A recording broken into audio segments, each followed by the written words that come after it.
Life is painful, bro. The bad news is that it's literally always going to be that way. I can remember back in my early 20s when I got no attention from women. I had no goals. I had nothing going for myself in life. It was painful. And even once I started putting myself out there with women and I approached a girl and I got her number, I was so proud of myself.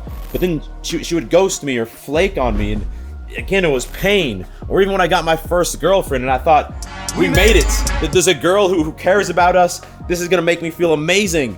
But then, she started to start these fights with me and shit. She eventually broke up with me.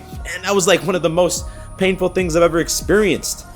Fast forward to even a few years ago when I scaled my first business to 7 figures. I was on top of the world. I'm a top 1% man. I'm successful. And then guess what? There was one day where we lost $100,000 in a single day. I'll tell you that story in a minute. But that felt painful. That felt like it was going to be impossible to continue. So if you have not already done so, accept that the pain will not end. That is simply the human condition. However, what we can do is we can learn how to use the pain in our favor so we can become unstoppable. That is the only way that you're going to reach the top 1% of men and get the money, the women, the body.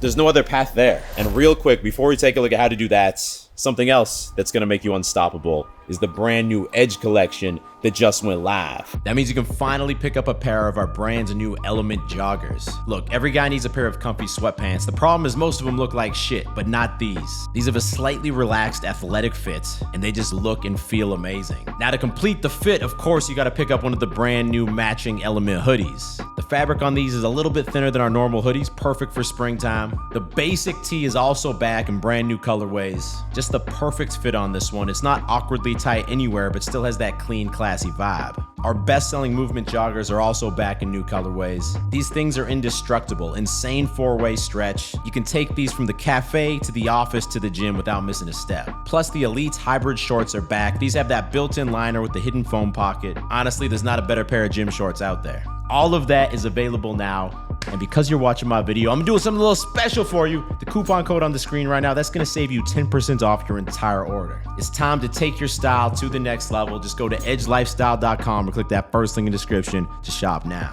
All right, so pain is not always the state of your emotions, right? Sometimes things are going amazing in your life. You just got an awesome girlfriend. When that happens, you're on top of the world. You're excited to see her. You're excited to hang out with her. And your overall emotional state is happy. There's very little suffering. But if you just got rejected by your crush after weeks of working up the courage to finally ask her out, well, there's gonna be a lot of pain there. The suffering's very high. And it's not just women that determine our emotional state. It can also be your career or your business. Back in 2020, I paid these German developers $50,000 to develop the Beastly app. We put months and months into the development of the app, and I was so nervous. I was so worried that I was gonna have lost that money. We weren't gonna get enough signups, and then day one, we dropped it. We remade back that money and more on day one, and I was on top of the fucking world. My mental suffering, it was non-existent. But later that year, we got to Black Friday, and anyone out there who does e-commerce knows that's like the biggest time to make a shit ton of sales for the year, and my clothing brand Edge, well, we had $100,000 of our inventory misdelivered to an Amazon warehouse instead of our warehouse because it was down the street and UPS couldn't handle their shit during the holiday time. So suffering was at an all-time high. I was like, we lost not just the money of the inventory, but all the additional margin we would have made from the products. We're gonna have all these dissatisfied customers. They might not come back and spend money again. The whole business might be gone, man. The point is, suffering is not always high. It's variable, right? But let's take a look at how suffering actually plays out. Because when we're active, we're at work, we're actively doing something, we're hanging out with friends, we're at the gym events, well, our mind is occupied and the suffering tends to be kind of masked temporarily. But then you get home, you open the door, you put your things away, and you finally, you sit down on the sofa or at your desk, and then what happens? Well, the suffering starts going crazy. It's like, man, the business is screwed. We're never gonna come back from this. That stupid fucking girl, man. She crushed me. I'm never gonna have a chance at another girl like that again. I messed up. I'm screwed. Why did I do that? And in those moments, what do? What action do you take?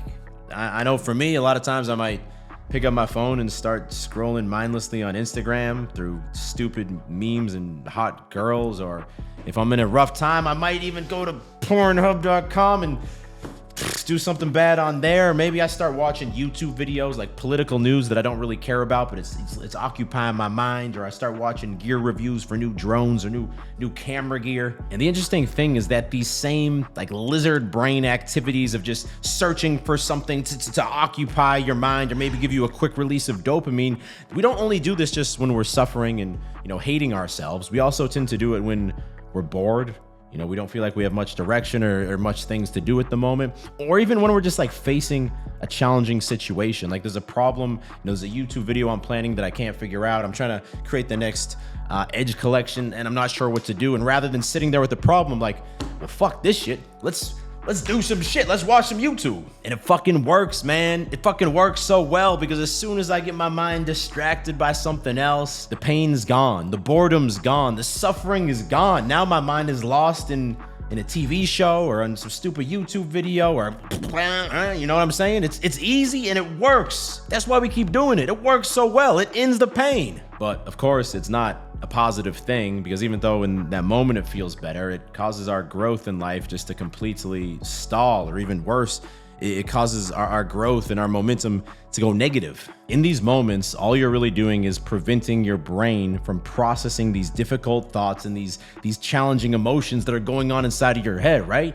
You don't want to sit there and ask yourself, how come I feel like shit right now? You know, what's the reason this is bothering me so much? Because let's say a girl did not text you back and now you're anxiously watching your phone like a hawk waiting on that next fucking message. You're suffering, but if you took a second to ask, why is this such a big deal to me?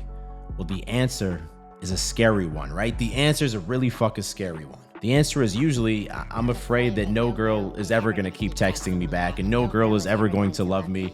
And that's gonna be my future. But if this girl just texts me back right now, that would solve my issues. You know what? Fuck this shit, I'm gonna jack off. But you have to ask yourself these questions. You have to ask yourself, what can I do to improve my situation? What can I do to build myself into the type of guy who has options with women so I'm never sitting here like a simp, depending on one girl's text message to make me feel like a man? You know, what can I do with my business to make sure we never make this mistake again?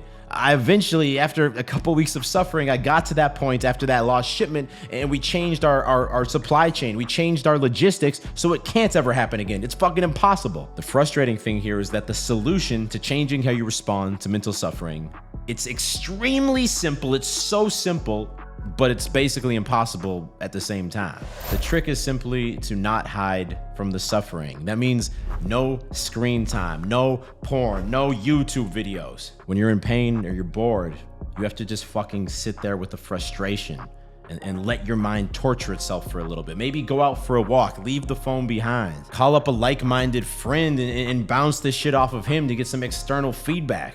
Don't go on the tube, don't go on the hub, don't do the fucking death scroll, just sit there with the pain. Because what can you do now? Nothing other than sit there, process these thoughts, and brainstorm your next moves. You know, the wild thing is that some of my most crucial days for my growth have been my most boring, frustrating days where I'll sit here for 3 or 4 hours just pissed off. I'll literally go punch the wall, start screaming at the other wall. I'm not joking. I'll do this shit for a few hours, but finally I'll be forced to sit down and just fucking work through whatever it is I'm hiding from. All of a sudden, I'll plan out 3 banger YouTube videos or come up with the solution to the next business project that's gonna make me millions. When you sit there with the boredom and the frustration, eventually you don't have any choice but to get focused and to actually find the solution. This is an important reminder for you that the real work, it happens in here. It doesn't happen in here. It doesn't happen in here. It happens right fucking here. So next time you find yourself hiding, trying to cover up the pain or the boredom, cut that shit out. Sit there alone. Maybe go for a walk, then come back and plan out the next action steps, the next moves that you have to make. In fact, I challenge you to do this right now. Put down your phone, close your laptop if you're watching this on a laptop, and get to work. Now, I know that a lot of you watching this video right now are introverts, and that can be a big challenge to leveling up in your dating life, which is why I recommend you watch this video next. It's about how to be an attractive introvert. Click there to watch that now, and I will talk to you in the next video. Stay beastly.